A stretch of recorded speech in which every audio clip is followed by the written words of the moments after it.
Robert.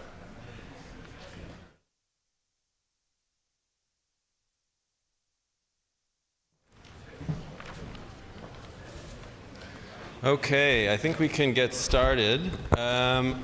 First of all, my name is James McGilvery. I am a assistant professor teaching stream at the Daniels faculty, and tonight I'm very happy to welcome Li Hu and Huang Wenjing to Daniels.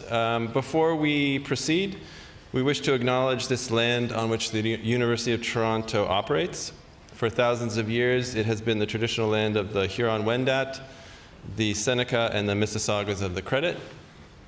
Today, this meeting place is still the home of many Indigenous people from across Turtle Island, and we're grateful to have the opportunity to work on this land. As many of you know, the name of the avenue on which our faculty sits, Spadina, comes from Anishinaabe and means a place on the hill. This site was also part of an important trail for several First Nations. As an institution committed to promoting truth and reconciliation, we honor these connections as we move forward collectively. And also today I have there's a little bit of business to get rid of at the beginning regarding our public programming, of which this lecture, or this lecture is a part. We have several events coming up in the next few weeks. For example, next week, Michael Mossman is here. Michael is Associate Dean in Indigenous Strategy and Services at the University of Sydney School of Architecture, Design and Planning. His lecture will explore the cultural and philosophical concepts of First Nations lived experiences within place and architecture in Western built environments. And then the week after, this year's Zeidler-Evans lecture on October 23rd is by Mia Baruch Tofty, who explores the innovative work of Nord architects with a focus on a groundbreaking approach to design for healthcare. So I'm especially happy tonight to welcome Li Hu and Huang Wenjing because for me it's a little bit of a reunion. Before they left New York in 2008 to found Open in Beijing, Li was working as partner at Stephen Hall Architects, and Huang Wenjing was working at Paycobb Freed. I was lucky enough to be part of Li's team at Stephen Hall, where we were working on the linked hybrid housing in Beijing. And looking out, I can see there's a lot of architects who will understand that when you work 60 to 80 hours a week for months on end with somebody, there's a special kind of a camaraderie that develops. So I'm excited to reminisce about all-nighters and bad coffee and pizza, bad pizzas and things like that with you afterwards. But more importantly, and like all of you, I'm more interested in what happened since 2008, the immense and varied body of work that Open has managed to accomplish in a very short 17 years. Early on, the firm kind of like immediately kind of gains mastery of very complicated institutional and cultural programs. So for example, the Shanfeng Academy, the Shanghai Qingpu Pinghe International School, Tank Shanghai, the Pingshan Performing Arts Center, the Tsinghua Ocean Center and Garden School, as well as Beijing No. 4 School at the Fangshan campus. I don't think we'll be looking at these tonight, but I encourage all of you to go to their website and see the work that they've done. It's really impressive. So what we're seeing tonight is really kind of like a mid-career architecture office that's like in full stride, fully in mastery of what they're doing, but also kind of thinking about new things and new ways to challenge their architectural thought. But even more than that, I think Li and Wenjing have kind of embraced the literal meaning of the name of their office, Open, and they use their office as a kind of locus with which to engage with public discourse. So for example, their publications include Reinventing Cultural Architecture, A Radical Vision by Open, Open Questions, Towards Openness, and Open Reaction. Open's work has been widely published and frequently exhibited around the world, such as the inaugural Chicago Architecture Biennale, the Venice Biennale, the London Design Museum, and in collections of the Museum of Modern Art in New York and M+ Museum in Hong Kong. Li and Wenjing are also visiting professors at Tsinghua University and China Central Academy of Fine Arts, as well as formerly the Kenzo Tange Design Critics in Architecture at Harvard University Graduate School of Design. So there's a lot, so I could keep going, but I'll stop there, and I hope you'll join me in welcoming Li and Wenjing to the stage.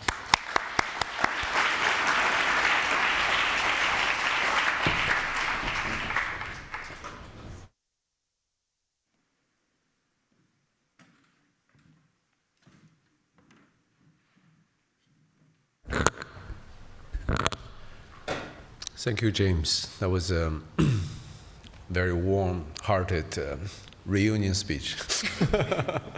Thanks, Dean Robert, for having us in the lecture. Our first trip to Toronto. I always want to be here, and lovely to be here in this great school of architecture. Yeah, thank you everyone for coming, and especially students. We heard a lot of people just finished final review. So, as James mentioned, you won't be able to see lots of other work we did. We selected only going to present 3. We're going to talk about something I think is kind of urgent, maybe at this moment in history, through the 3 projects, which we presented in just this past summer at the Venice Biennale. It's a 3 project that's kind of important in our body of work, but kind of also not a typical thing we do, or this kind of rare opportunity to do something in nature. Right. Well, I want to take a step back, following James' introduction. I think a brief overview of our path. Can you hear me? Our path professionally.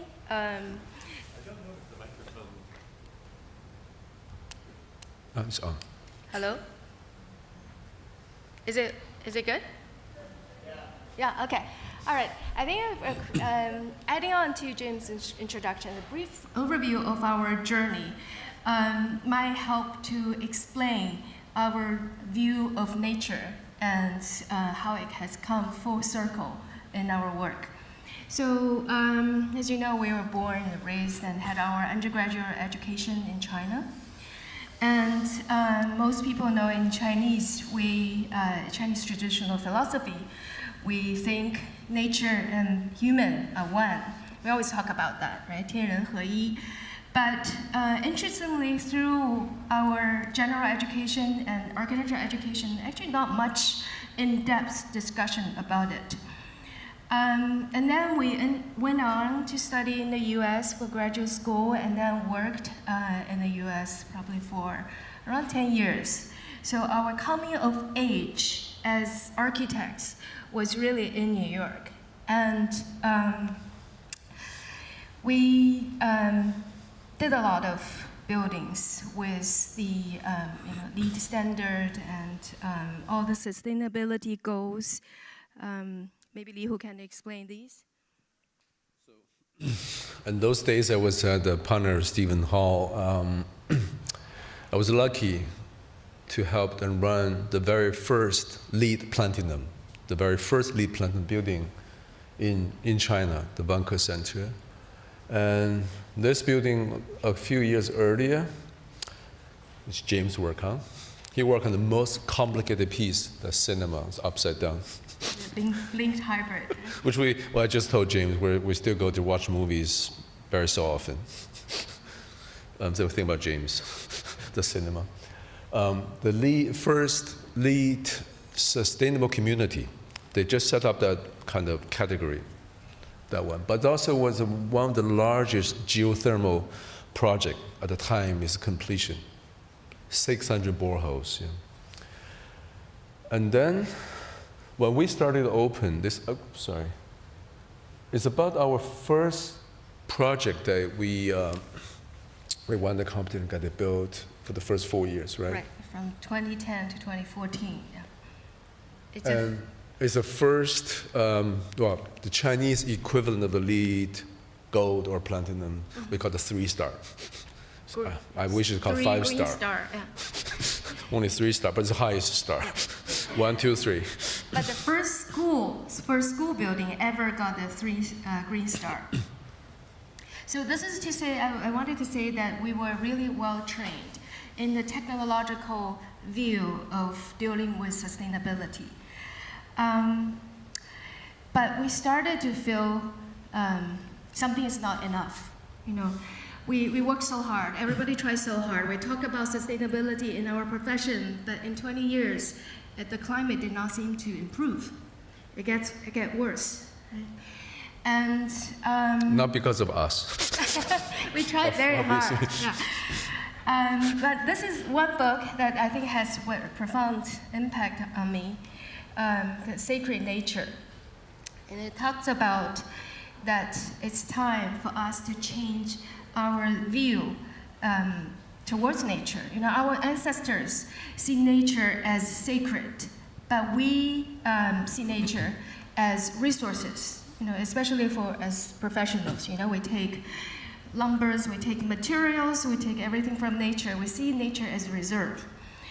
But she says that, you know, it's time. We need to change our lifestyle and our view of nature. You know, So it's not trying to be critical on lead or equivalent of ways of looking at the sustainability or look at our relation with nature.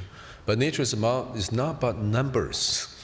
It's beyond numbers, beyond simplification of using lumber or using this or using that. I think we tend to simplify things, but nature is a far more sophisticated kind of system that we need to understand better. This is an interesting diagram, putting Heidegger's fourfolds over a Chinese landscape painting. And this is something I think echoes in us, you know, how human we can dwell poetically in the world and be connected to the sky, to earth, to other human beings, and to ourselves. And this traditional Chinese concept of qi is basically, it's a seminal force, that it's the energy that flows through everything, that they support the flourishing of things.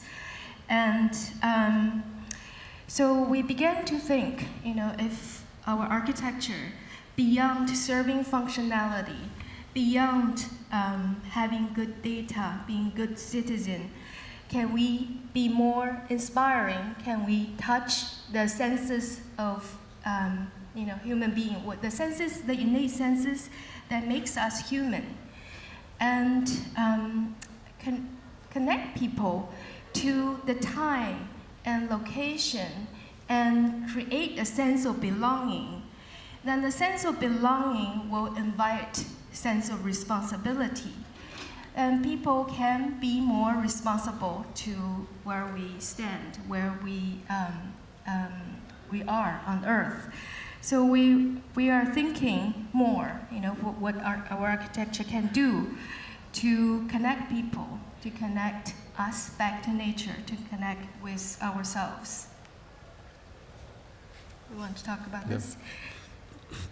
Some of the artifacts that in our office, I wish we had more photos, but there's pieces of things we collect from nature, shells, stones, tree branches, and things that inspire us.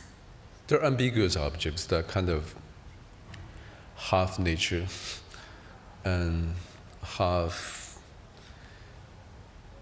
the kind of poetic in a way that is modified by nature, that from nature. Okay, so from now on, we're getting into the main subject of tonight. We're focused on 3 projects, with 2 of which are situated in nature, and 1 is on the boundary between nature and city.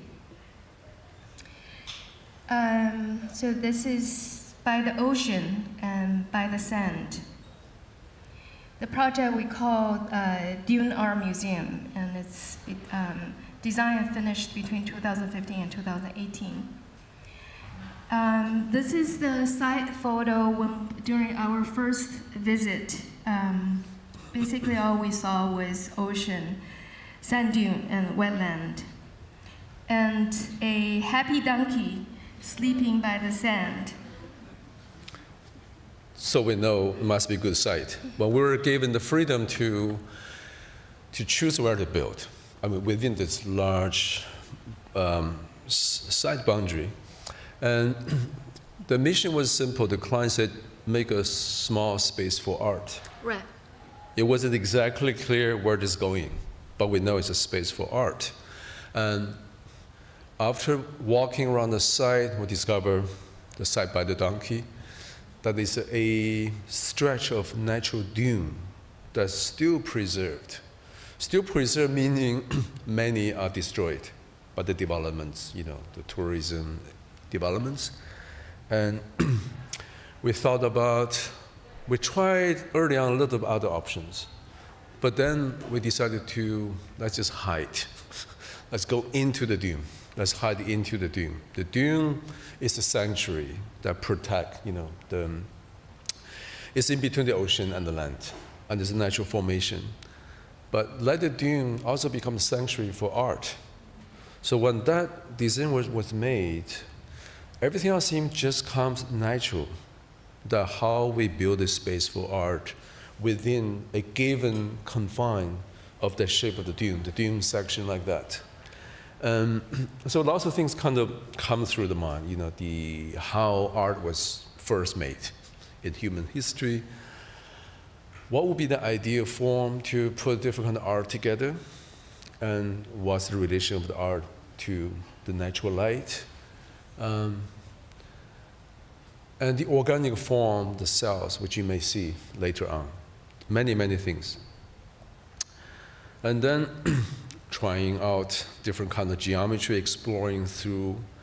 But I think at some point we realized we're actually searching for some kind of form of light. It's really looking for some of the form of the light. And these are all the kind of experimentation through modeling, computer model, physical model, playing with the punctuation through the sand, which bring the light into the space.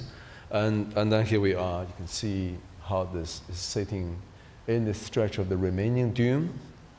We also had another project which didn't get built yet. So it's like two things. There's one that's kind of white that sits under, and the other one going to the ocean. One's for a group of art, the other one's a single piece of art. There's the walkway in between of them. When it's low tide, it emerges. When it's high tide, it just disappears. So the two are supposed to have a dialogue, but the dialogue is not complete yet.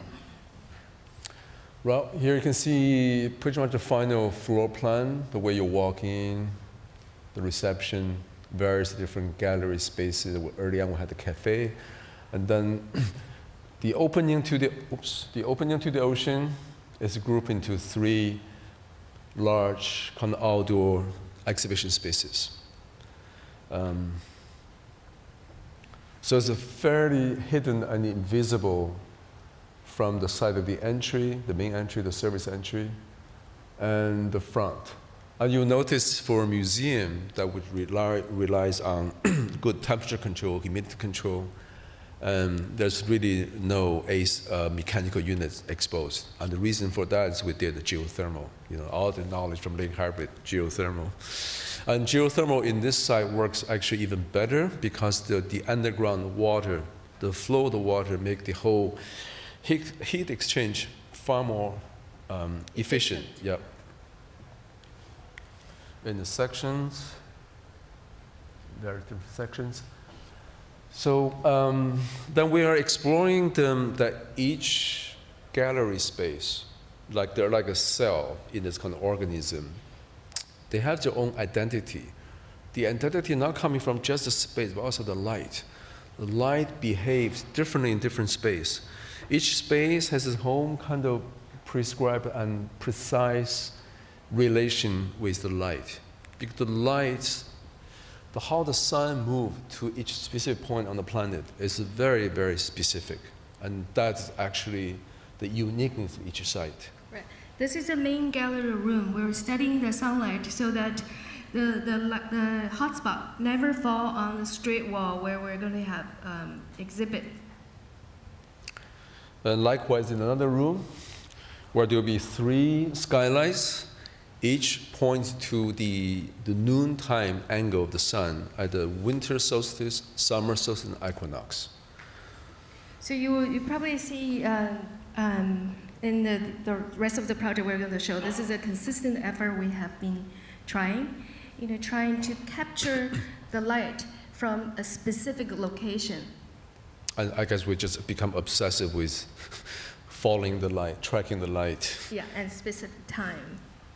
In this room where the light doesn't come to the ground, it continues on the floor. It's like dancing all the day on the wall. You mean on the wall? On the wall, sorry, on the wall. And here it is, where the shape of the building, which is invisible, it was invisible from the outside when it's built. It's funny because when we published the project before it was built, a friend from New York told me, said, you shouldn't cover this, you should just leave it like this, so nice. I said we had the commitment. It meant to be hidden. Okay. And there comes about 2 years' time of amazing process of the construction. The very happy workers, they're not a miserable contractor, they're just happy because they live close by. So we were lucky for a very rare chance that the people going to build the project actually live in the village next door. And they are master carpenters. They built, for the generations before, they built boats, wooden boats, which really helps to make this project happen. Literally, it's a project handmade. Talking about handmade, this is a handmade project. Some of the photos to show the texture we discovered during construction. Actually, when we designed it, we wanted to plaster the whole interior surface because we don't know the outcome of the concrete of this organic shape. But after observing the carefully, meticulously made pattern, just out of the wisdom of the workers, we decided to keep it, but just lightly paint it white so that it works for the gallery. So the contractor didn't know parametrics. They work intuitively with the carpenter's wisdom. And this couple of pictures shows, how to make the window, the window, because the concrete is not that precise. So they have to do the template Field measurement. inside, and then do the curtain wall precisely. So everything else, the sink, the mirrors, the front entry, they're all handmade in a way.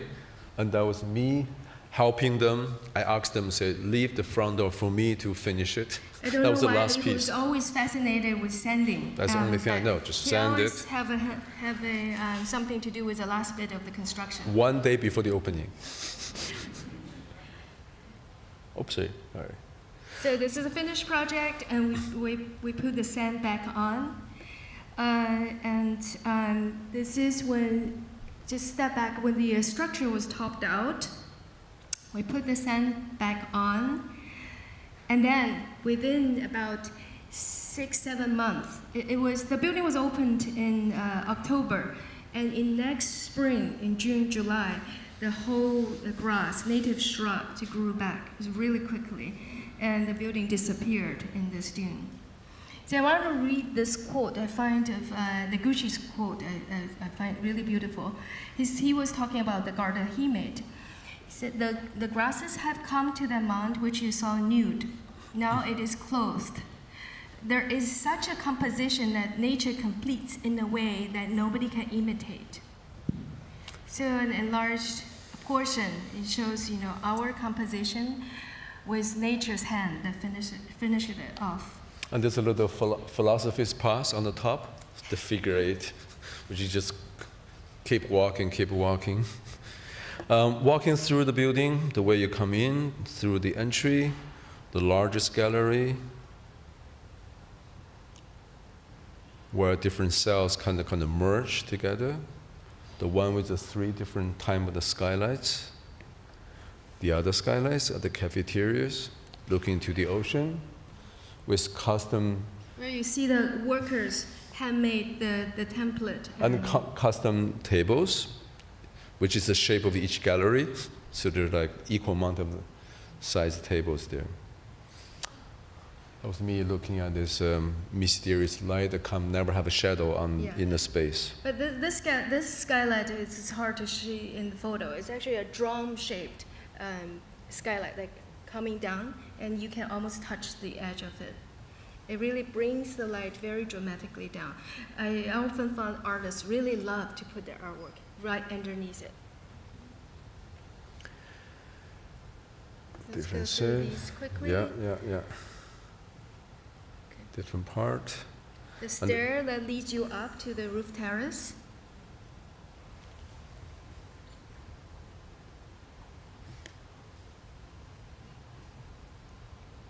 So the traces of a hand shows up in all different places and different kind of texture of the concrete, where the rough concrete meets the polished floor. And then you can see here the struggle of the contractor making this kind of sharp turn of the concrete using rubber tubing. So when the plywood doesn't work anymore, they put the tubes in. So what really nice is one of our a photographer friend who took his old Leica and started to shoot this black and white photograph. I think it really captures the spirit of the building. Right.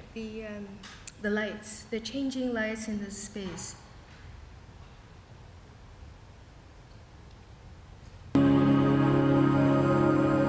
The short video shows how the light moves in the space.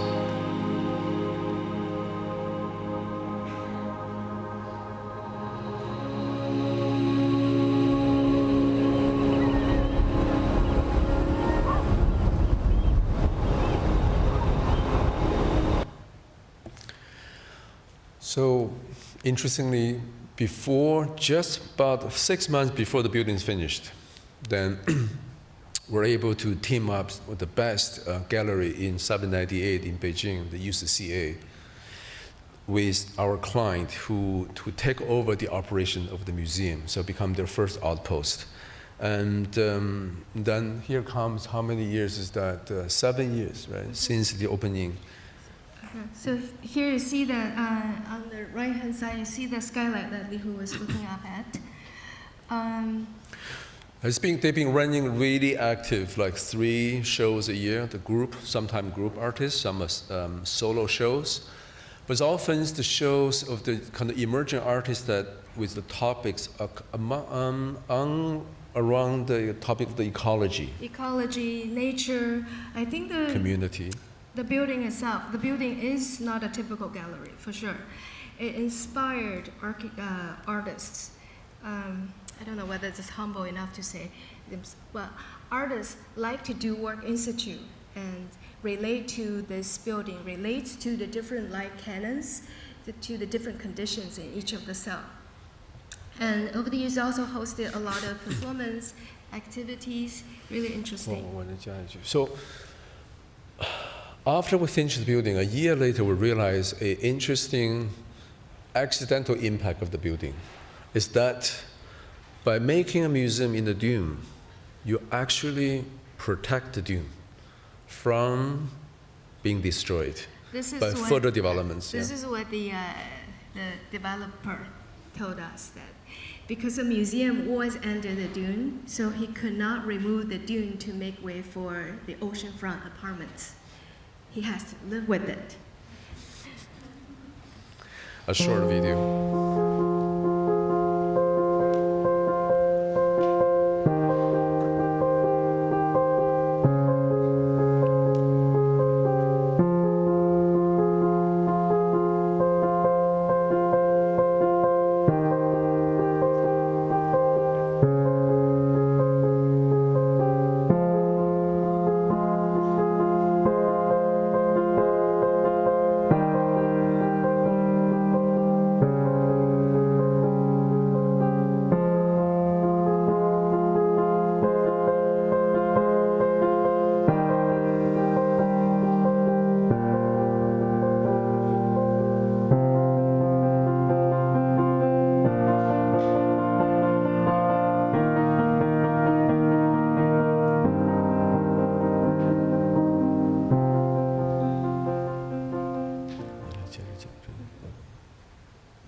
Okay, now we move to the mountains. So this is about 2 hours away from Beijing. It's still in Beijing, on the border of Beijing.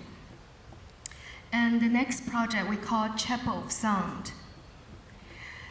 This is a quote from the classic Chinese Book of Rites. It's one of the Confucius teaching. Music is the harmony of heaven and earth and the concord of human feelings. So in this project is really about sound, about the sound of human music and the sound of nature, and how our architecture is trying to give shape or make people see the shape of the sound. So the site, you see the red dot, is on the border of Beijing, and the border is delineated by the Great Wall, or the ruin of the Great Wall here. By the way, I just found out from a friend of us who live here that this is the size of Beijing, and the population is around 25 million now, which is close to the population of Canada. Is that? Oh, less. Oh, okay, sorry. So taxi driver was wrong. Close enough, yeah.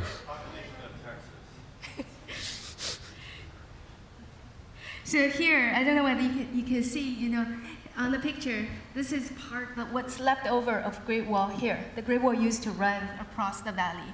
And over hundreds of years, and through the elements of nature, this is what we are left with. And this project is really part of the local government's effort of revitalizing the valley. The valley, although the mountain's beautiful, there's not much resources here, and people all left to bigger cities to looking for jobs. So you see in the top of the picture, there's some leftover empty houses from the old village, and you see the building, the white rock, and the Great Wall in the foreground. It's about 200 meters away from the Great Wall. The history of the village, really from hundreds and hundreds of years ago, people were stationed here to guard the Great Wall and their families. A lot of people, some people migrate here because trying to escape hardship from other places, but also on their way to other better life. Here in the mountain, really, it's very cold and very unbearable in winter. And what we were asked to do, and this was a pilot project to revitalize the area. And the client told us that he wanted to do an outdoor music hall. Outdoor music hall, meaning low cost, meaning it doesn't need to work in the winter. So outdoor is a very smart solution to this. So you basically use the other 3 seasons, which is the popular season for tourism. I remember when I was at Rice for my graduate school, I took a seminar with Bruce Mao, who's Canadian. Is he from Toronto? He shows us a book, Marshall McLuhan's, which is also Canadian. The medium is the massage. In the medium of the massage, which I totally fully understand. I mean, it's a beautiful book, but I didn't totally understand. But the one sentence still kind of stuck in my mind where he talks about the acoustic space, which is really the primitive space, even before the visual space. It's kind of things we're trying to get back to. What is that acoustic space? Finally, we are making something. What is the shape of the sound? So, of course, we study the shape of the sound space that from nature and from the human-made instruments. And we look into actually how music was actually performed, contemporary in some cave concert. But it was often performed early on in human history in caves as well, where human dwellings. And in the chapels, in the Buddhist temples, these are all kind of the semi-outdoor spaces. In the caves, when cradled by nature, that's something really touched us. And the site also gave us inspirations as well. Well, now you see how a human construct can be swallowed by nature. So we need something resilient that can work, can survive this very tough nature. And also around the site, we discovered this amazing rocks formations. You know, they came from the Ice Age, some of them. And all the kind of sediment, the rocks, the layering, is all really, really interesting. Yeah, I want to add something here. For a while, we were thinking about trying to embed our building into the mountain, like what we did at Dune. But then we soon realized the rock here are very much deeply weathered, and there's a lot of places that water just seep out. You don't know where the water comes from. So we decided to move away from the body of the rocks, but instead find a clearing, a place that the land is relatively flat at the part of the bottom of the valley. It's relatively flat, and the water channel that can go through without being stopped.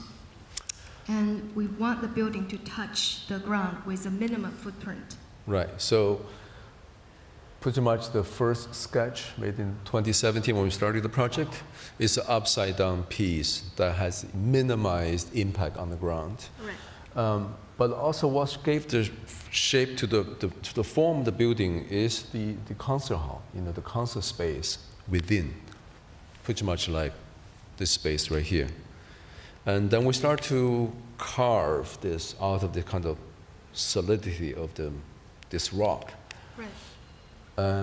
Various working process, plaster models, digitizing, computer models, 3D printing, to define, and search for what Wenjing put it poetically, the shape of sound, until we arrive pretty much this form that set into the valley.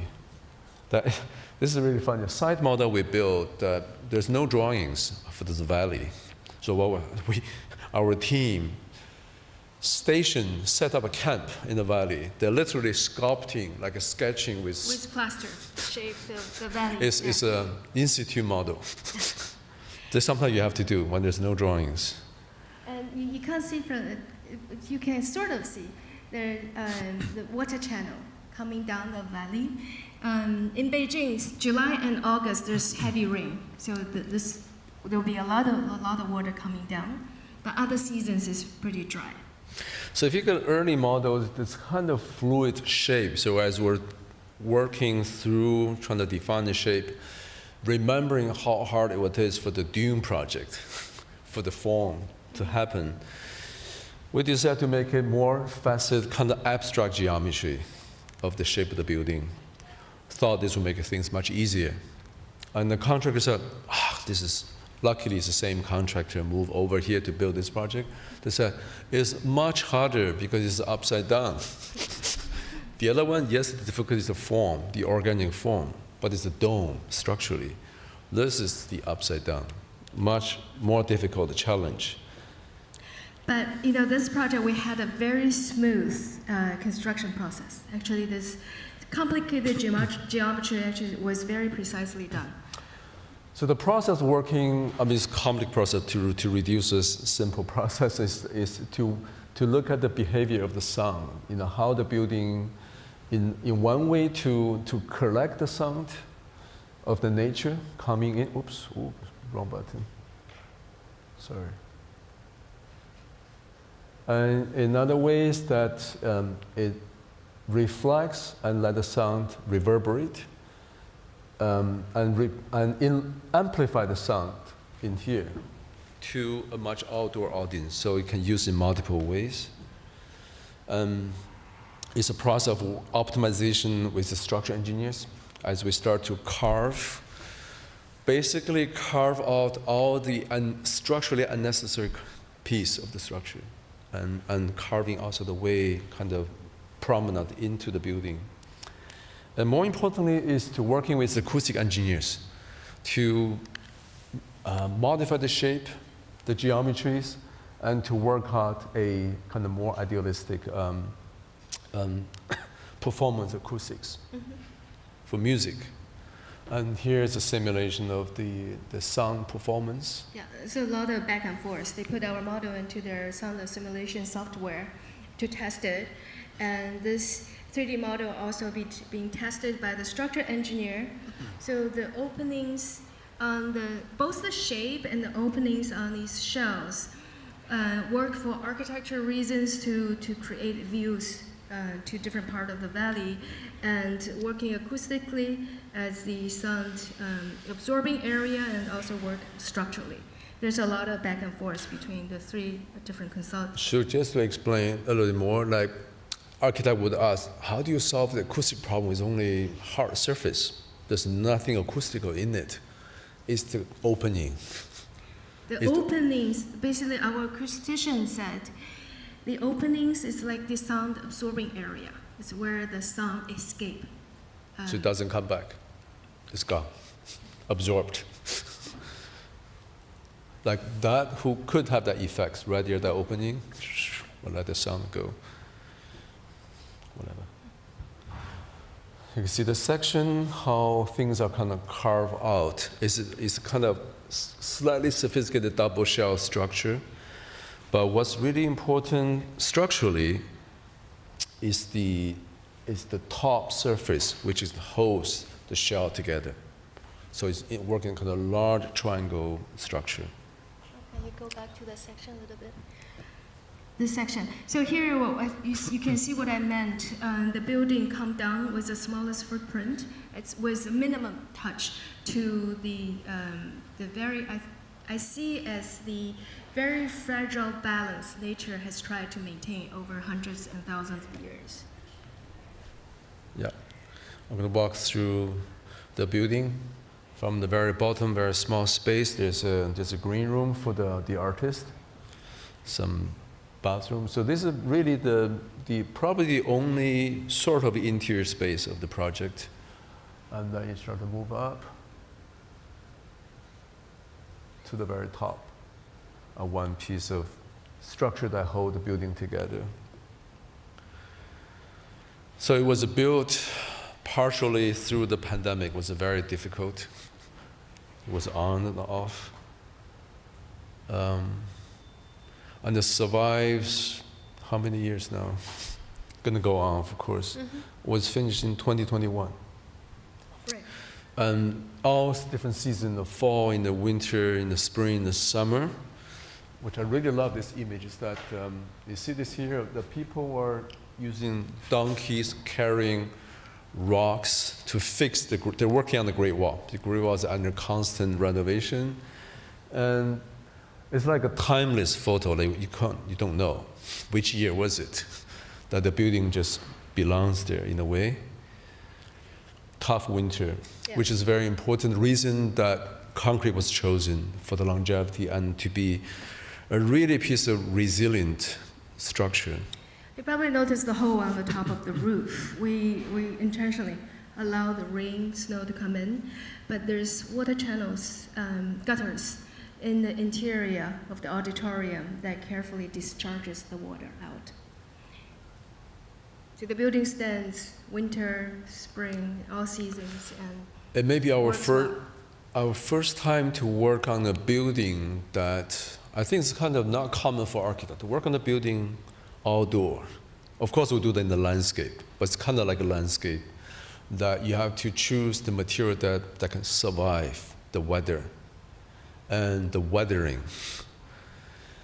So besides concrete, which is darkened concrete, which blend more into the nature, and bronze was a material that's commonly used here, like here a piece of signage, the handrail, which also bring a very warm feeling to the space. And the way you enter the building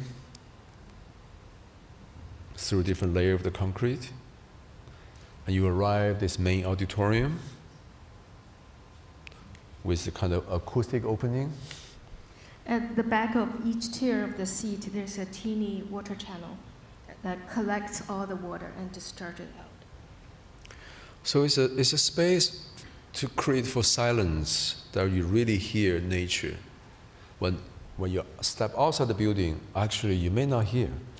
see the space created for music first. But then when there's no music performance, it's the perfect place for a person to be here or for the community to be here. The light comes in and the snow comes in. And imagine the sound. You mentioned there's 2 shells. This building basically made of 2 shells. And this photo shows where the two shells meet. And opening at one of the terraces, looking into the valley. And the Great Wall. Yeah. On the rooftop. So although the building has a kind of organic shape, but when you come to the roof, you can kind of feel the order come back in again. That's kind of dialogue to the sky, the order of the human. Right. Actually, that's also one of the conscious choice when we made the geometry of the building. It was built intentionally that you can see it's a human articulated geometry. We're not just mimicking a natural rock. Yeah. Going through the building. So everything has to be resilient, including the sink, which is also made from bronze. Even the mirror. The mirror works like the ancient Chinese mirror. It's a bronze, polished. So you kind of see yourself, but you know it's the historical image of yourself. Beautified. And curtain steel. Yeah, here is also a channel for water to go down between the concrete and the bronze. Also, it's a challenge for us to, it's an interesting learning process. We design with water, how water, you receive the water that coming through the building but not staying in the building. So it's kind of perforated the building in many ways. And then it's really a project we design, and we learn how to design water, the behavior of the water. Water into our building, but also let it out. But most importantly, it's made for music. And since when the pandemic was over, since 2023, it's become an increasingly popular place for music performance and forming a community. Yeah. So, as the client expected something simple that can be the pilot project to start the kind of revitalization of the villages and start really working, attracting people from all different places, the musicians, the people who love music, and just people want to be part of it. Talking about philosophy. Even philosophy. Essentialism. Yeah. Heidegger, artist. Calligraphy and singer exhibition. Yoga. Here's my friend who was a very important violinist. At the very beginning, we tried to bring our friends to perform there, and he loves it. Yeah. Maybe we'll go back one. We probably didn't mention these. We designed an outdoor stage where you see the wires. The wire can be taken off, and then the area will be used as the outdoor stage. Yeah, for larger audience outside on the grass slope. And here's a small video.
Music, the sound, really becoming the force that gathered the community together. Now we're coming to our third project. This project is situated right on the edge between ocean and city. This is a new area, relatively new, developed over the last 40 years. It's a new economic zone of an old city, Yantai. This is a quote I really like from Gary Schneider. Find your place on the planet, dig in, and take responsibilities from there. So this building, which we call Sun Tower, is a building that after completion, after observing how people respond to it, how it draws people, really touched myself as an architect, creating something that people feel belong to, they are drawn to, and they feel it's their building. They go there to celebrate their personal moments. So Yantai was one of the earliest city in China, discovered by the archaeological artifacts, that in China developed the sun worshipping culture, earliest place in China.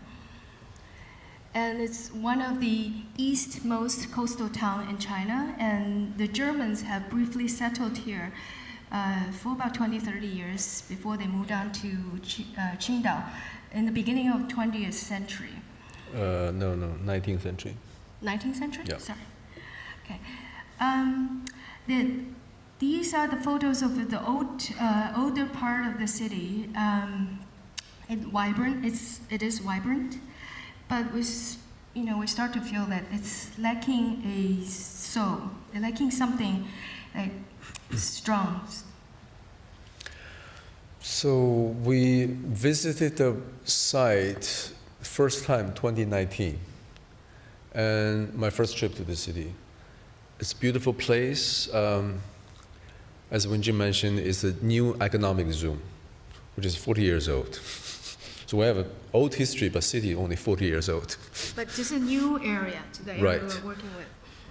And I'm seeing a common problem of the new cities, that you have lots of buildings, lots of housing, and the workplaces, but there's no place of the cultural destination. There's a lack of kind of place that can bring people together. So, I forgot to mention our design brief. The design brief, as you see on this side here, I'm going to go back to this slide. Here is the massive 40-year-old city. And the site is on this newly developed, reclaimed public beach park, which is a fantastic thing the city did. And so we were invited by the director of the planning department, who has a great office here, beautiful planning department. Every time we had meetings facing the ocean. The design brief is rather simple. He said, make something substantial here. That's the design brief, something substantial. Make sure. Design brief, so simple, that's really a hard topic. But with the research we had about the sun worship culture, the ancient culture, prehistoric cultures, the observation that they really need a cultural place that is missing in the city. So it was a way, it's a kind of attempt to bring the two together. It's a kind of a sightseeing place that combine the device of the light, right? But also perhaps a theater and some of the exhibition spaces and the library. That the essential part of the cultural buildings. Right. In the beginning, we proposed the program for the building. Luckily, it was fully accepted by the client. He agreed with us. The new district has a lot of housing. It's well developed industrially, but really lacks of cultural facilities for the local residents who are now looking for a better life, more meaningful things to do. So we skipped the complicated design process, arriving at the double shell structure with the kind of back and forth ramps connecting, bring people slowly up to the library, and then on top of that, another kind of meditation space above it. And the double shell and the ramps and the stairs are working together as a composite structure, which make the structure, a 50-meter tall tower, very, very light in a way, with the views and the light coming through.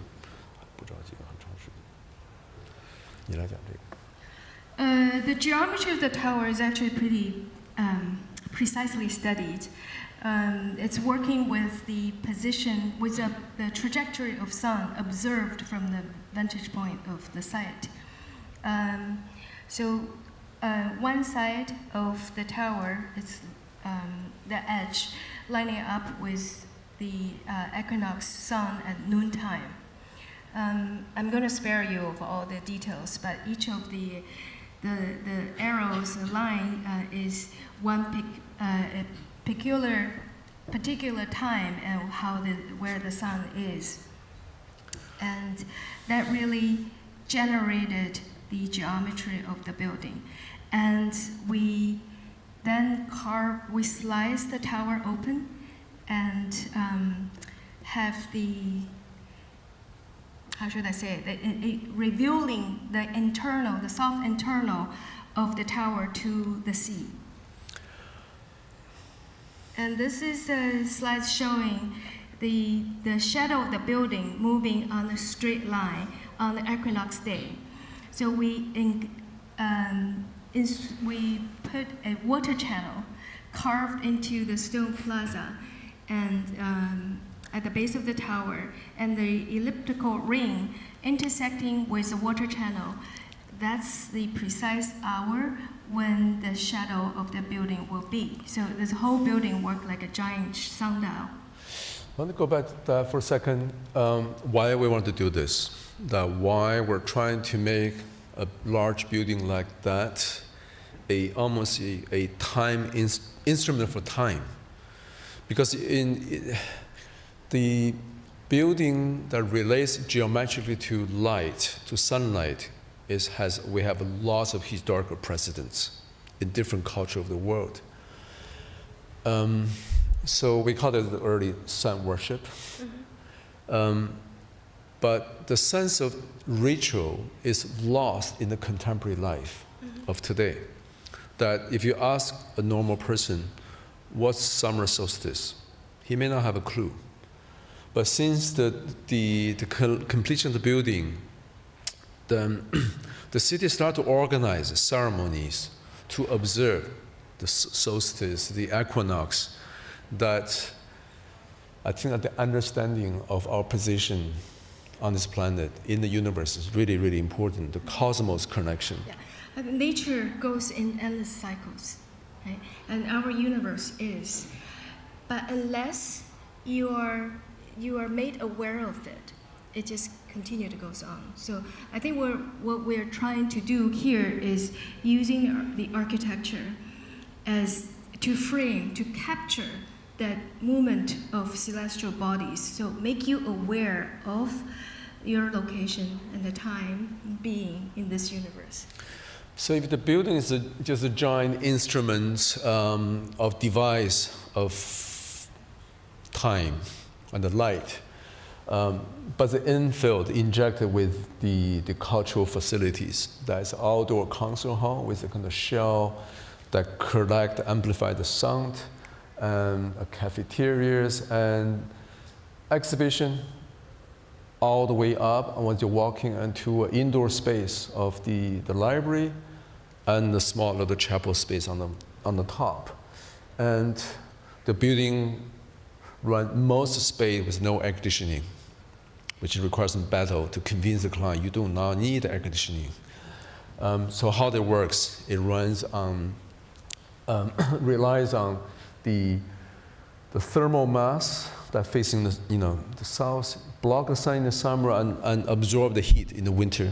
Right. And the solar chimney effect, the ventilation crosses space, and the foundation of the building, which also functions the kind of tunnel cooling. So really the only place that the air conditioning is the library a wider library for the books.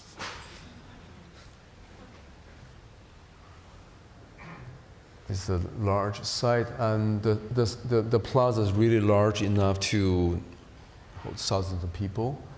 And the section of the site is actually a gentle slope. It looks very simple, but it's very complicated internally. And literally the only way to get the thing built or organized is through this the computer. This is a couple of drawings from our building information drawings, and so this is like a spine going through the building, along with the elevator core serving the library and other things.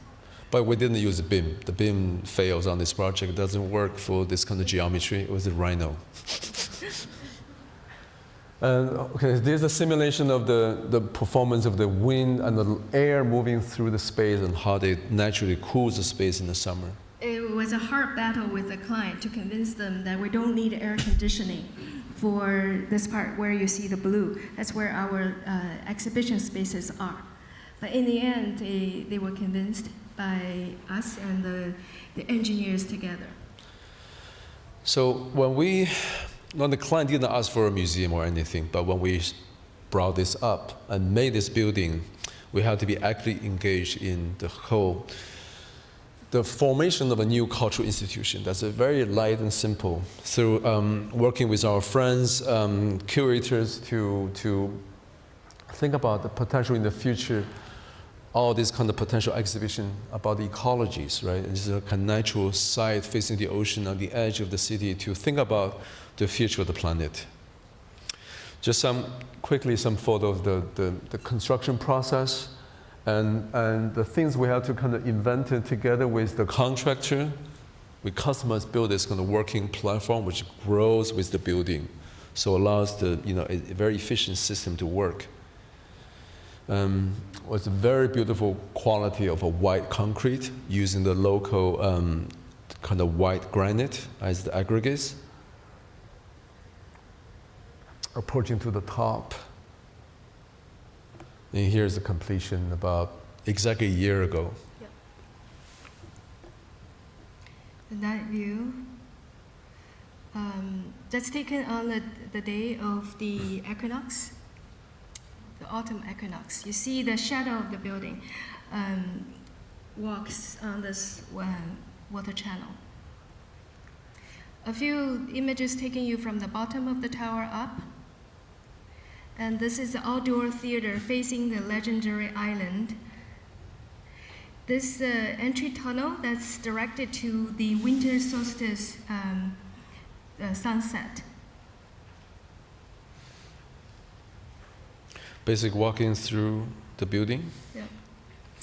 And what we learned kind of accidentally in the dune, where you see this kind of shell shape opening facing the ocean, the concrete shell collects and amplifies the sound. Yeah. This is actually a much larger version. And with no explanation, people discover that. And then often you see lots of people, they find the spot that they hear the waves of the ocean, like amplified that you couldn't hear when you're walking outside the building. Yeah. One day, the two of us were on site at 4 a.m. We were trying to catch a sunrise, and there was only one boat going out to the ocean. And we stand at the back of this seating. The sound of the ocean wave at that one boat becomes so much amplified. It was amazing. Right, this kind of Pyrenean ramps leads you all the way up, walking through the space. So the outside of the shell is just very smooth, almost like polished concrete, and the inside, the ball form, start to kind of soften the building. Is also, is also more economical formwork to do. At every turn, you get to see ocean in different kind of view, framed differently. Right. And here's where the lower part of the library structure and the upper part is a large shell that collect the sound, meet each other, kind of magical moment we call the in-between space. In-between space. So some local people told us that the building made them to see the ocean differently. Because for people living on the coastal town, they see ocean all the time. They probably don't feel so special about it anymore. But this building made them see ocean again. Again, that moment, they touch each other. A lot of friends ask us, "Oh, is this a sectional building?" In fact, before it's built, people come to our office, look at the model, and say, "Is this a sectional model?" And also during the time of the construction, that the solid part facing the city, that's all they see. And they make joke about the building. "Oh, we built another big ugly chimney." Until when it opens and then they turn around and they realize, wow. And then they make another joke. What happened to the other half of the building? So you have to be really resilient to people's jokes about your building. But I think we're really proud of one that since the opening of the building, that how the local communities, because it's very public, it's a public building, completely free to everyone, how everybody found to be their home. It's really like the things that touches people is that, that a public building truly belongs to the public. Some of the view from the library, and the library has a reflected ceiling. A mirror stainless steel ceiling with ripple. It's really interesting. Reflect the beach and the ocean into the library, and also I think reflect the activity inside the library on the ceiling that you can see from the beach. So it's a library, but also it's a meeting space, and also a small kind of performance space as well, for different purpose. On the very top, we call this space a phenomenal space because it's meant to be a space really is just to be part of the sky, that the dialogue with the things above and things beyond, and the wind coming through. And we made one large bronze basin that catch the water. And the water in this basin rotates every hour. The beginning of every hour for 9 minutes, from 4 a.m. to 10 p.m. I think so, right? So when I asked 4 a.m. When I asked the contractor to program the basin to do this kind of timing, he asked me, "Why 4 a.m. so early? Nobody's here." I said, the monks wakes up 4 a.m. every day in the temples, so people are up. Of course, when the rain comes down, pouring down, there's overflow that quickly discharges the water. So there's never a flood. No, there's no flood. That's what we learned from the Chapel of Sound, how you design the flow of the water as water comes in here. I saw on Chinese social media, there are people who, when it rained, it really run to the building and get up to the top and try to catch the rain. And they catch the wind. That's a special phenomena that we did not design, and we observed. It's really fascinating. I think because of the air movement through the hole on the ceiling, on the roof, and the wind from the ocean side, that there's some kind of how do you call it? 龙卷风. Hurricane. It's not hurricane. Mini hurricane. You just as if there's a creature that's circling the pond and going up in the spiral.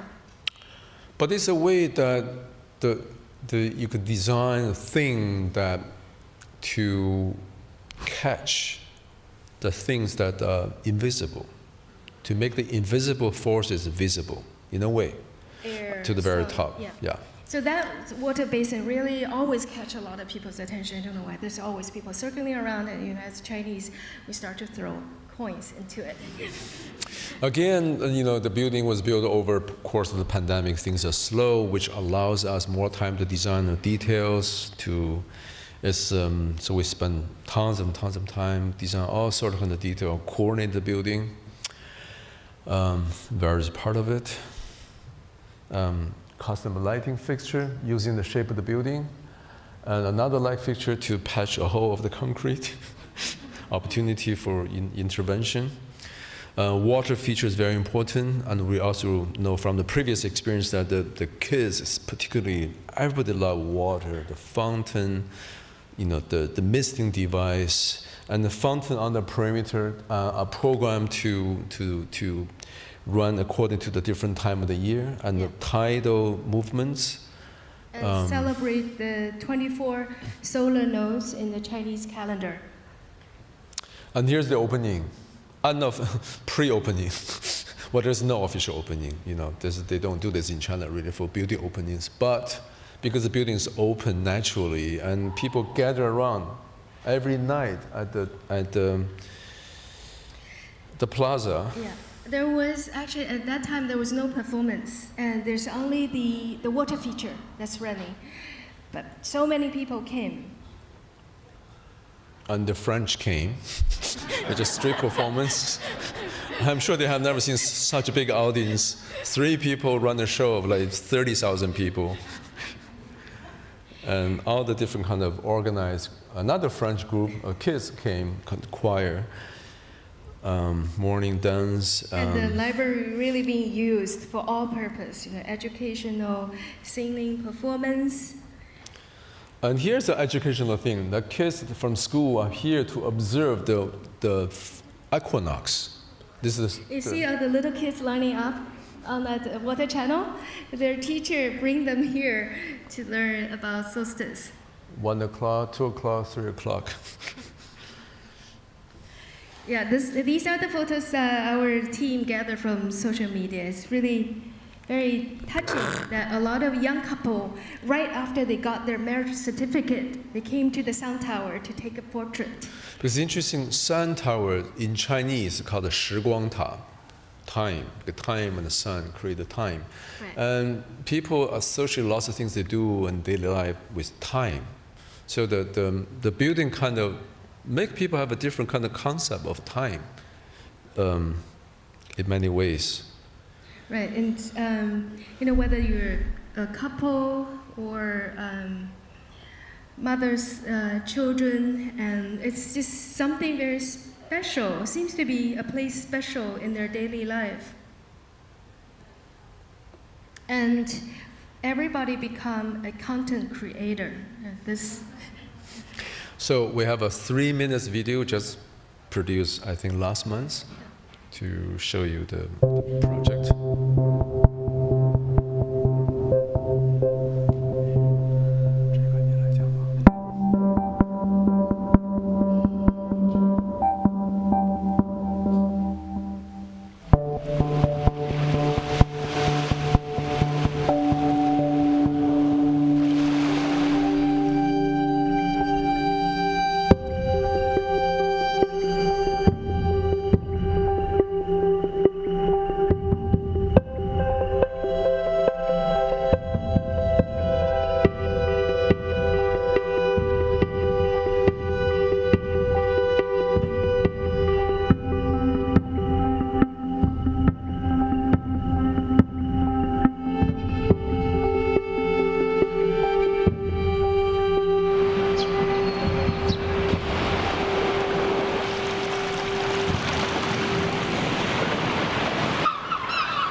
Okay. Let's add some data, the simple data. Since the building opened a year ago, it already welcomed more than 500,000 people in a year. And to conclude our talk today, so we hope our building, besides the continued effort of all the effort on sustainability and being good citizens in the city or in nature, we also hope that our architecture can act as bridge and to connect with sky, earth, nature, non-human actors, and ourselves to connect radically and poetically. All right, thank you very much.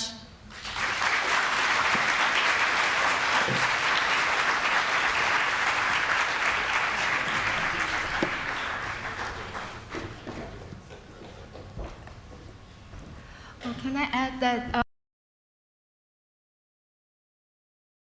used for Venice Biennale this year, but it is 30 minutes long, so we decided to not do it, but we showed you some small videos instead.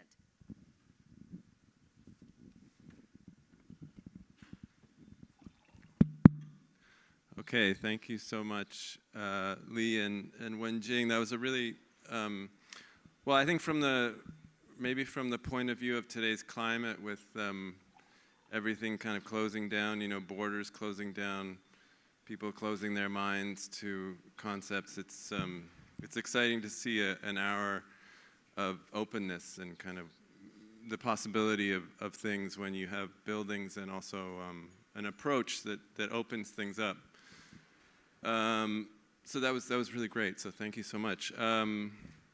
I have one question that's kind of boring. So if you don't want, I can switch it to something else if you don't like it. But I don't think we get a lot of architects from mainland China. And I listened to an interview that you gave where you were speaking about how coming back to China in 2008, there's like, who were your role models? And you kind of said that, well, there weren't that many role models at the time. And I think it's interesting because when you were in the States, I think that was kind of like the beginning of small offices in China, really putting design forward, like the Tumu exhibit. I don't know if you know that one with Ai Weiwei, Wang Shu, Li Jiaqun, Ma Qingyun, and all those offices kind of started up. And then I see you as kind of like the second generation of these small offices. And maybe I was going to ask, like, right now, like, what is the role that you see for small offices, small design offices in China? Because, before it was all kind of the big institutes and design groups. Yeah. Well, James works in China. You probably know China operates a very unique systems. I actually do not know any other countries that operate that way. I don't know. So there's the main components is the state-owned design institute, which operate the size of easily 1,000 people and up, right? Several thousand people is very normal. In every cities, big, small. That is just a system from the days before, even to today, that you could say it's a monopoly, or it's a system. That every building got to run through their institute. Even we do the design, take it up to the design development, and even working through the working drawings, but you have to go through them. Okay, so they're there, and they do majority of the work. I don't know the percentage, 90% easily. And then there's us, the independent people working on the margins. It's an interesting dynamic that there are two realms of this practice that we must interact. We're friends with each other. I don't think we're competitors. It's kind of interesting, unique ecosystems. But of course, the reason for that to exist is that because in the past 30 years too many things got built, way too fast, way too much. Lots of them are unnecessary.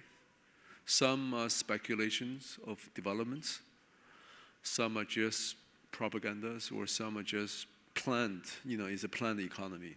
We need a museum, we need that, not knowing who's going to run the museum, what do you put in the museum, but we need a museum. So it's kind of what Ram Koolhaas called a great leap forward in that book. Well, I would say add on, I think the past 20 years probably have been a good time, very good time for small offices in China.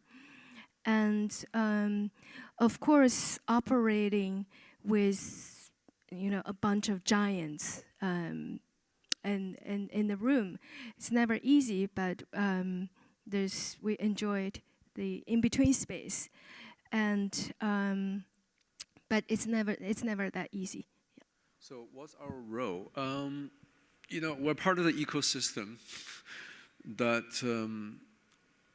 I think every one of them bring your own insight, your own understanding, and your own take on whatever opportunity you may have that would contribute to the production of architecture, that we hoped, of course, to bring something different that so many among our peers. But we do that not just through practice, but also teaching as well. The teaching is important. I guess what's amazing is that it's also like you're acting in the public realm, as opposed to a lot of small practices in North America, which through an economic system, it's like a lot of people are just acting in private. So like large institutional projects, it's really refreshing to see a small office taking those on. I was going to say, does anybody have any questions in the audience? Yes. And I think there's a microphone, if I'm not mistaken, that's going around. Can you hear me? Yes. Hi, good evening, Li Hu Lao Shi and Huang Wenjing. I'm Andrew Jerry. Welcome to Toronto. Very fantastic lecture. I really appreciate how you build up the project along with the dialogue of the natures. And then it comes to the question, as you mentioned, how the name of the tower is different from Chinese to English. The name in Chinese is 时光塔. It's like Tower of Time, but in English we translate it into Tower of Sun. Like, what drives you to change the naming? Is it because of dialogue to nature, or do you think that the nature of the sun is actually the driving motif in the design? Thank you.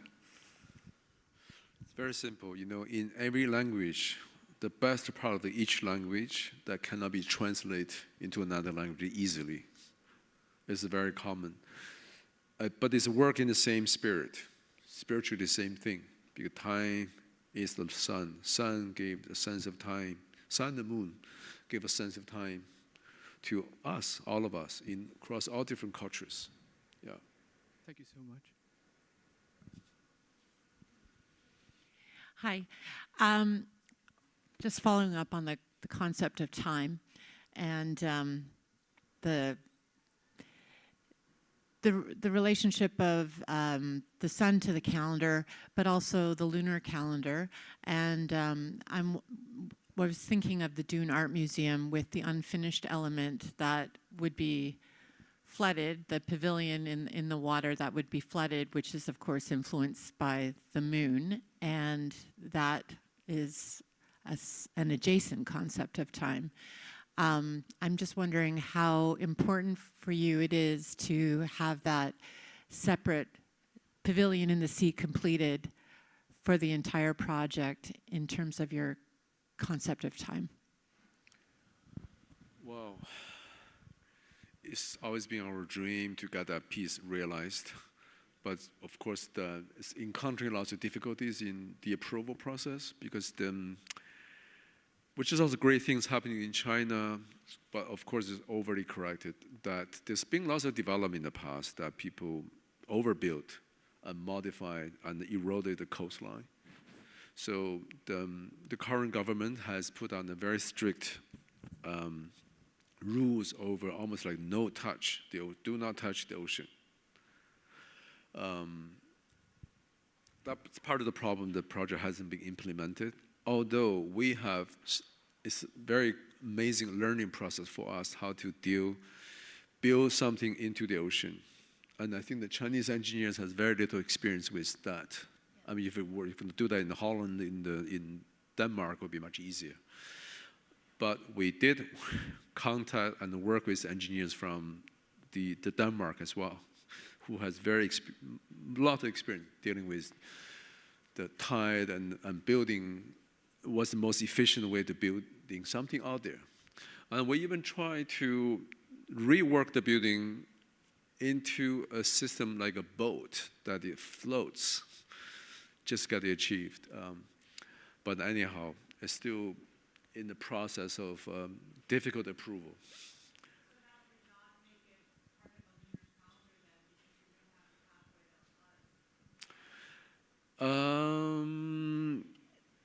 Yes or no? It looks like a boat, but it's anchored there. So it's very interesting you mentioned the lunar calendar, because when we, in our learning process, experimenting with the time and the celestial movement, and we realize the movement, the relationship in the celestial movement of the moon and the earth is very complex. It's not any kind of prescribed geometry or mathematical rules that you can follow and to make into a geometry of the building, because it's every year is different. But it does, yeah, you're right. It does work with tides, right? So we looked into the time of the tides and the cycles. So if we could achieve that, that would be really amazing. We did discover that what caused the tide, the high tide and the low tide, of course, is it's collective collaboration between the sun and the moon on the earth. And the way we did it, we do that through the fountain. And for fishermen, they know exactly where's the high tide and the low tide, because they follow the lunar calendar.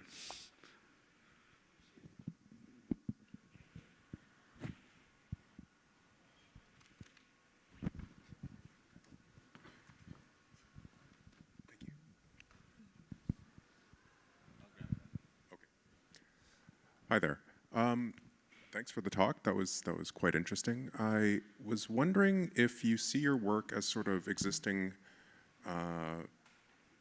to sort of tie two conditions together, whether it's tying the city to the lake or the ocean, or tying the sky to the ground. Because it seems like the projects that you have at least presented here are very much interstitial projects that mediate these conditions, or at least based on how you've described them. But then bringing in the idea of nature, how do these projects fit into nature, and what sort of position do they serve within the broader ecosystem that we sort of live in? Can you repeat the last sentence again? The last sentence. So This is your question. yeah, so within the context of your projects, within the context of nature, how do you feel your projects really, what conditions are they tying together, and what positions do they sort of fit in the sort of broader ecosystem that we all exist in? Well, I guess we can almost go back to the beginning of the lecture where we talk about a common practice of when we talk about nature, when we talk about the trendy name of the sustainability, right? We want to bring a different kind of understanding that what architecture can do to make the kind of different kind of realization and experience. Through the experience that you are able to have a dialogue with nature in very different ways, much more bodily, much more in the spirit, Viscerally. and understand the humbleness of us and our position in this larger realm of nature. In nature, we're not just talking about trees out there.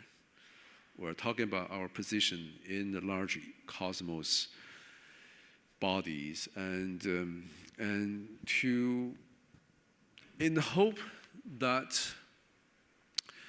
you don't have to follow the chart. You take much more responsible and conscious decision in everything you do, not just as architects, as a daily person, to change your temperature, to save energy, 2 degrees, save lots of energy if the whole planet, and not to use AC. We don't have to. And to consume less. I mean, you can see that through of other work, like we made a housing for the Mars, for instance, the Mars case project, which is explored the potentially the minimum living footprint. But I think that only when we start to understand on that level of understanding of the nature, then you start to take naturally the responsible actions, right? In everything you do, touch upon all the life, and from the major decision of the government to just a normal person.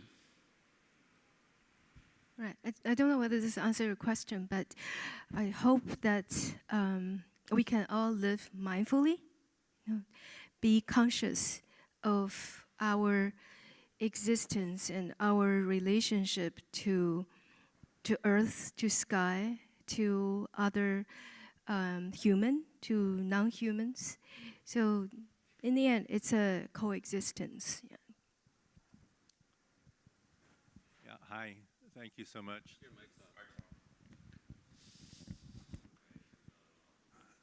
The light's on. Oh, okay. It's on. That was delightful to see the work. Thanks so much. Something that I noticed I mean, you emphasized something in the first project, in the Dune project, which is very striking to me, which is this remarkable experience of the fact of construction versus let's say, the ideality of design or geometry. And I think it's particularly true as we design, with digital tools, that we make, smooth surfaces, perfect shapes. And then there's the fact of material and the fact of labor. And this contrast that you enjoyed so much as you described it was very evident in the Dune project. It's hard, when you scale up, for instance, in the last project, in the Tower of the Sun, or that somehow, you are involved with a different kind of contractor and a different kind of execution. And it's maybe, it's more of an observation that that you end up with a more, the tower, it's not as if it's materially perfect, but that contrast between the techniques of the carpenters, the shipbuilders turned building carpenters, is not so readily available. It's more like just the imperfection of large construction crews. It's a different kind of imperfection, maybe not so beautiful in a way.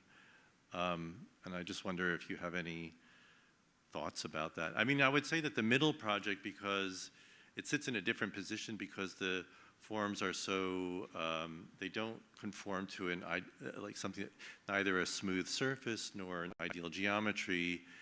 There isn't like that same tension, to my mind, between the perfection of our tools as designers and the often exciting brute fact of materials in the world on the other. But the first project very much captures that. Anyway, I'm just wondering about as you move in with your successes, maybe perhaps you will be doing more very big projects that involve more like the latter form of labor and execution. Well, I think, for us, every project, the conscious choice of the materials and the way to build this is very, very crucial. In the case of the Dune, it's a scale of almost a house. It's actually only 800 square meters, 600 square meters. 800 square meters. It's literally a large house. Even the ways, the structure is like it's like a community living, large house. And so, a small contractor, local contractors, turns out luckily are able to get this done in the traditional way, very traditional, kind of intuitive way. And when we jump to the sun tower, it's 50 meters tall. And the difficulty of the project is beyond this kind of contractor. So we are lucky to have actually the best contractor in China, the most capable contractor, like the Zhongjian Baju, yeah. So they're the largest state-owned contractor who are able to put the things together to get it done. But it was a conscious choice in the sun tower that the two kind of concrete, it's always the play of the two kind of concrete, the very smooth surface and the very rough surface. And why is that? We look at the bone structure. The bone is actually a composite structure with this kind of tissues connected to a layer of thin layer of the bone. So the outside is always very smooth, and the inside is rough. Same thing happens in nature, shell, the seashell, likewise. The internally is very smooth, and the outside is rough. You can see, how they grow. So that was kind of the inspiration that we want to make the two kind of texture, the form, the bore form, and the very large, smooth, the thin ply as a formwork. But there's also a very practical reason to make the outside surface very, very smooth so that it can stay clean.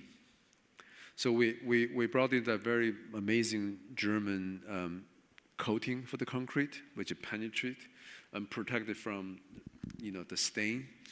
But the smooth surface works so well, for the last, and the structure being there for 3 years already, and it really works, stands, and stay clean. And yeah. Yeah, but I think Dean Levitt has a really good observation, and I was thinking what you saw. I think during design phases, we're very, very control freak, even for Dune Museum, and we controlled. In our design documents, the thickness of the plaster layer was prescribed in order to cover up the unforeseeable default or in the roughness of the concrete. But on the other hand, I think one thing for us is I think we remain open to something that's how do I say it? It's open to the mystery of life. Something that just happened unplanned. For example, the traces of the formwork by the worker at Dune, it wasn't perfect, it was imperfect, but we saw the struggle of the worker and we saw the traces of the hand. So we made the conscious choice of keeping that imperfection. We got quite some criticism by, people say the building quality, imperfection of the surface, but that was a conscious choice to keep it. I think that's to celebrate something, the hand, the trace of hand, the human effort is something touching for us. So I think we, oftentimes, we keep open for things happen on the site, unplanned, but it looks interesting, and we preserve them. And I do think buildings are kind of interesting record of that moment of the history of humans. It's an imprint. You made the imprints that, in that case, the design and the construction working together to make the imprints that lives there become part of the history, right? That imperfection and improvisation. Well, I think that's a really interesting comment. I think it's probably a good place to end it. I had a whole story about the time I went to a rave on the Great Wall, but I think we can save that for for us later. But anyway, I just wanted to thank you. It was a beautiful lecture, and thank you so much for being here. Thank you so much for having us. Thank you, thank you. And also, just a side note to everyone, make sure to come back for the Michael Mossman lecture next week and for the rest of the public programming.